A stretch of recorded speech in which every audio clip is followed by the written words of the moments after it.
అన్నకి లైవ్ లో స్పెషల్ గా విష్ చేయాలంటే? పుట్టినరోజు శుభాకాంక్షలు. Thank you very much. Thank you.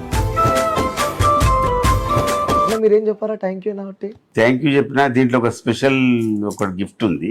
Okay. అంటే ఇప్పుడు హాస్పిటల్స్ దగ్గర చూస్తున్నాను, డైలీ వస్తుంటాను పోతుంటాను కదా, భోజనాలకు లేక వాళ్ళు ఎంత ప్రాబ్లంలు ఉంటారంటే, గాంధీ హాస్పిటల్ చూసుకోండి, ఉస్మానియా చూసుకోండి, ఆమెను వండుతుంది తీసుకొని వెళ్ళి.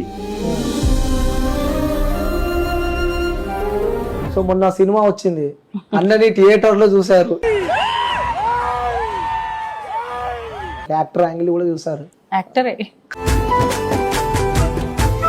సో అమ్మతో గడిపిన మూమెంట్స్ ఏమైనా గుర్తున్నాయి అప్పట్లో బిఫోర్ మ్యారేజ్? ఫర్ మ్యారేజ్ కూడా టెన్షన్స్, మ్యారేజ్ అయింది ఎవరిని ఏమన్నాడు ఏమైనా చేయొచ్చు. అమ్మ కూడా చెప్తుంది కొన్ని సందర్భాలలో చాలా భయపడ్డదంట, బయటికి వెళ్ళాలన్నా కూడా చాలా ఇబ్బంది అంట. చాలా. ఇప్పుడు నా మీద పగుతో పిల్లల్ని ఏమైనా చేస్తారేమో అని చెప్పేసి. సో నాకు ఎందుకో మీ కళ్ళ నుంచి కూడా కొన్ని వాటర్ కనిపిస్తున్నాయి నిజంగా. ఒక వెనకాల 10 మందిని వేసుకొని కాళ్ళని వేసుకొని తిరుగుతారు, బట్ ఆ నేచర్ మీలో నాకు కనిపించలేదు, ఇంతవరకు నాకు కనిపించలేదు. ఒక 10 మంది వచ్చి నన్ను కొడితే ఒక్క నన్ను కొట్టి రిటర్న్ వస్తాయి. ఏంటి ఆ ధైర్యం ఏంటి? మా డాడీ ఇచ్చిన ధైర్యం. నాన్న లైఫ్ లో ది బిగ్గెస్ట్ ఇష్యూ